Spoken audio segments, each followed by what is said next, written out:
Mga master, sa episode na ito ay bubuhayin po muna natin ang dugo ng atin pong mga guro, no, na ang iba ay kakatanggap lamang ng PBB at ang iba naman ay nag-aabang pa rin sa kanilang PBB.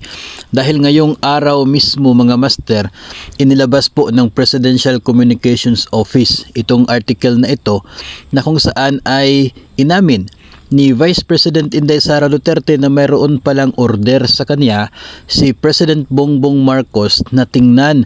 ang pagkakaroon ng long-term outlook sa salary increase ng mga guro, no? So pangako po yun ni President Bongbong Marcos dati na tataasan ang sahod ng mga guro. So kinumpirma po ni Vice President and DepEd Secretary Inday Sara Duterte unang-una, no, na magkakaroon tayo ng increase sa pamamagitan ng Salary Standardization Law na siya pong mangyayari in tranches every year.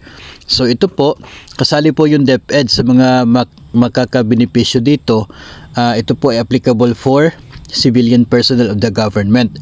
Maliban po dyan mga master, ay binigyan din ng emphasis ni Vice President Sara na si President Bongbong Marcos ay mayroon ng order to DepEd to conduct a study for a long-term outlook on how to provide salary increases for teachers aside from what they annually receive under the Salary Standardization Law. Ibig sabihin nito, makakatanggap ang guro ng salary increase through Salary Standardization Law, itong by tranches, makakatanggap pa ng dagdag na pagtaas ng sahod sa pamamagitan ng isa pang paraan, no? At yan po ay nakadepende doon sa ginagawa ngayon ng DepEd na pagdetermine kung how much talaga yung magiging increase para sa mga guro, no? So ayon po ni Vice President and DepEd Secretary Inday Sara Duterte na ang study na ginagawa nila ngayon covers salary increases for both teaching and non-teaching DepEd personnel. So good news kasi nga po lahat po ay included dito, maging mga non-teaching personnel ng DepEd ay kasali pala dito sa target na plano ng DepEd na taasan din ang sahod. So at least wala pong magsana all na buong ahensya po ng DepEd ay makakatanggap ng increase sa pamamagitan nito pong bagong order ngayon ni President Bongbong Marcos na siya pong makakabase doon sa ginagawa ngayon ng DepEd na pagdetermine ng increase kung magkano po yun. Dagdag ng Vice Presidente, we are waiting for the result of that study na nandoon yung increases and then nandoon din yung pagkumpara niya sa inflation at sa mga economic indicators, forecast ng economic indicators sa mga darating na taon. So, parang good news po ito, no, para po sa mga personnel ng DepEd na mayroon palang ganitong nangyayari ngayon, no, na hindi po natin alam. Pero talaga palang mayroon ng ginagawa yung DepEd,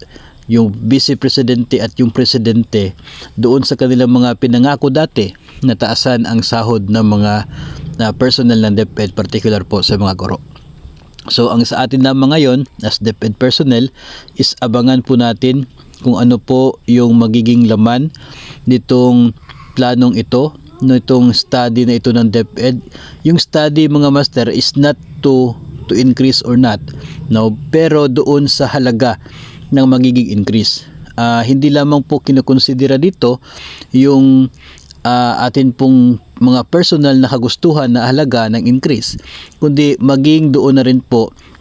sa mga economic indicators tulad po ng inflation, tulad po ng maging kakayanan din ng gobyerno para masustain itong increase na siya pong ibibigay nila sa sahod ng mga DepEd personnel. Of course, hindi po ito one time, no, na kailangan po i-provide ng government kasi nga po once na magsimula po yun ay every year na po na dapat ay mayroong dagdag na pondo yung gobyerno para matustusan yung increase na yon ng sahod. So kinakailangan po ng sustainable na source of income yung gobyerno para masustain yung salary increase ng mga guro. So we are looking forward na sana kahit nga po within this year matapos itong proposal na ito para by next year dito po sa pag-implement ng first tranche ng salary increase, kasi nga po kinumpirma na talaga nila na magkakaroon talaga ng tranches na increase by next year. At least pag implement po doon ay meron pang isa pang dagdag na increase na siya pong special para sa mga personal ng DepEd. No, napakagandang balita, pero ang sa atin lamang po ngayon ay abang-abang muna tayo no, kung kailan ito matatapos at kung kailan ito mai-implement. Hindi naman po ito magiging sikreto, and we are sure na talagang ipapaalam naman po talaga ito pag sakali po na mayroon ng fixed na amount as to how much will be the increase, no, kung ano man po yung magiging resulta ng planong ito ay ipapaabot pa rin po natin sa inyo. Kaya make sure na kayo po ay nakatutok sa atin pong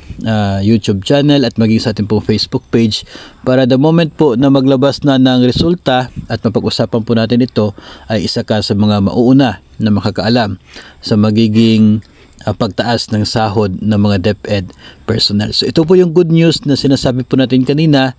sa atin pong reels sa Facebook, and sana po ay nabuhayan ng loob no ang mga DepEd personnel sa good news na ito, na siya pong one of these days ay ihahatid ng Department of Education sa pamumuno ng ating pong DepEd Secretary Vice President Inday Sara Duterte.